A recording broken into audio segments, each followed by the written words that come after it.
Salut à toi, voici une nouvelle petite vidéo pour te montrer comment on peut utiliser MetaHumans pour générer des personnages pour Unreal Engine. Assez réaliste pour le coup, puisque c'est un outil très facile à prendre en main, avec une possibilité d'importation en quelques clics dans Unreal Engine. Donc je vais te faire une petite démo. Avant tout, je t'invite à aller dans ton Epic Launcher, puis de procéder à l'installation d'Unreal Engine 5. Et de bien vérifier que tu as le plugin Quixel Bridge qui est bien installé, puisque c'est lui qui va nous permettre de faire la passerelle entre les deux outils.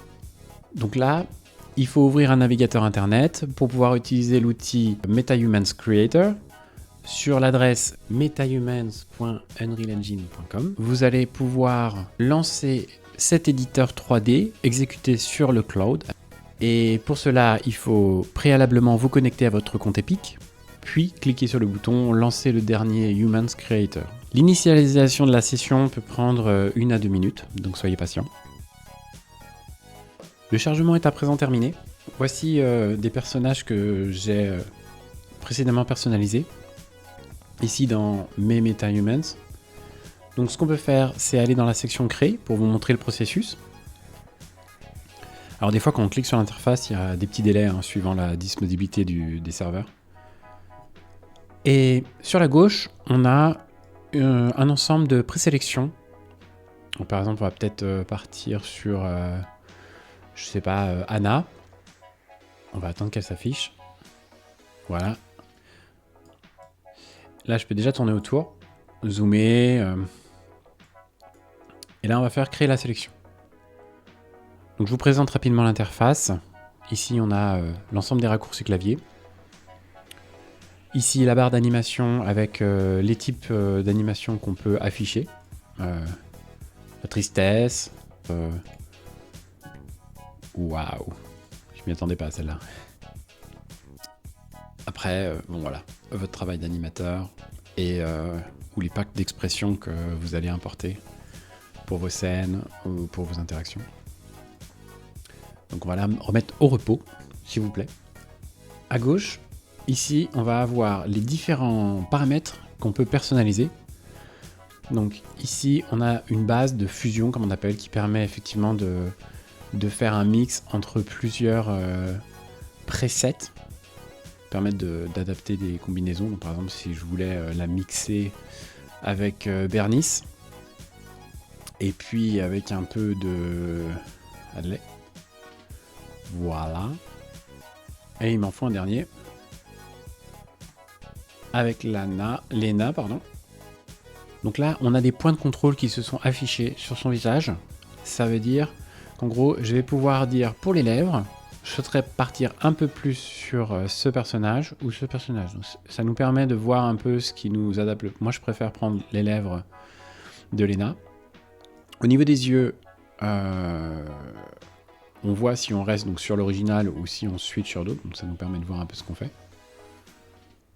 J'aime bien les grands yeux. Les joues, ainsi de suite. Le menton, ça c'est le cou, le menton est là. Donc ça c'est déjà une façon de faire un premier travail. Ensuite on va passer sur l'onglet peau. On a la possibilité d'ajuster la couleur, la texture, le contraste. Texture qui va amener un peu plus d'imperfection.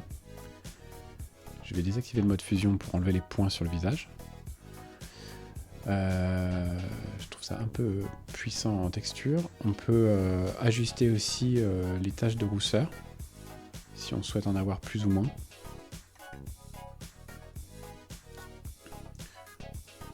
Je vais éclaircir un peu son visage et retirer un peu de texture du coup. Bien.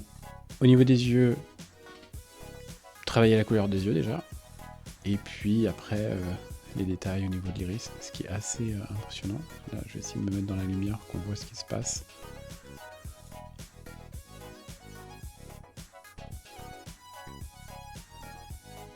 Ça se voit mieux sur les yeux clairs. Ça, c'est vraiment du fine-tuning.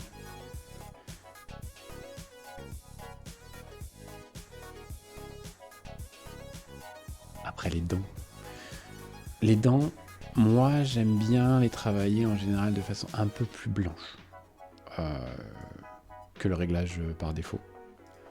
Et après, voilà, on peut vraiment travailler si on apporte beaucoup de variations, donc si on a les dents vraiment tordues, ou si on a sur des belles dents bien refaites. Voilà, pour le maquillage, on peut travailler du maquillage autour des yeux, du fard, paupières. Ensuite, pour la tête, la coupe de cheveux, je la trouve pas démentielle. Je préfère lui trouver une petite coupe bien courte au carré. Waouh, peut-être pas celle-là.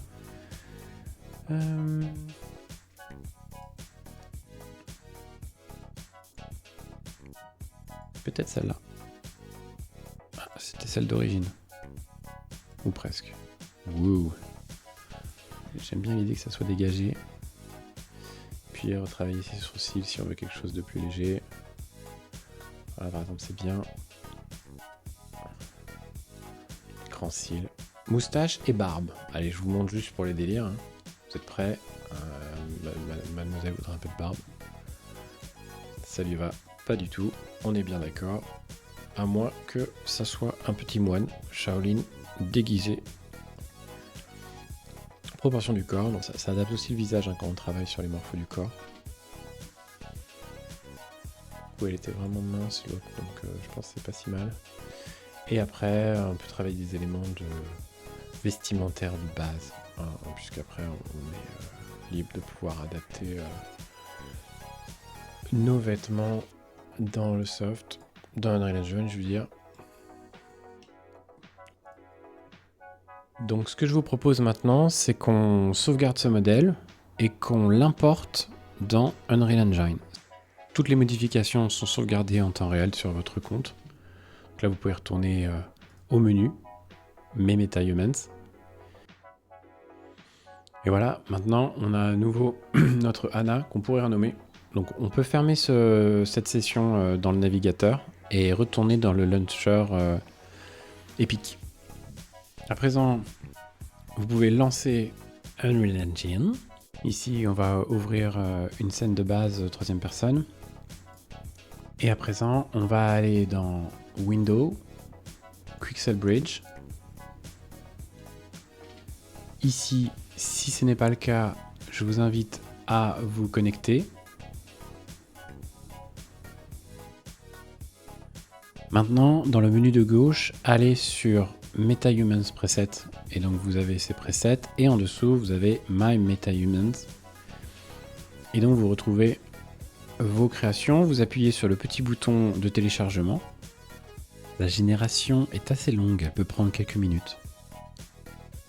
Maintenant que le modèle est téléchargé, on peut cliquer dessus et ajouter.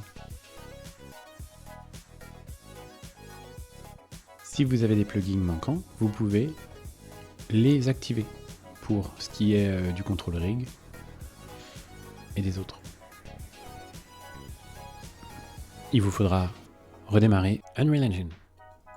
Ouvrez à présent votre Content Browser et allez dans MetaHumans, Anna.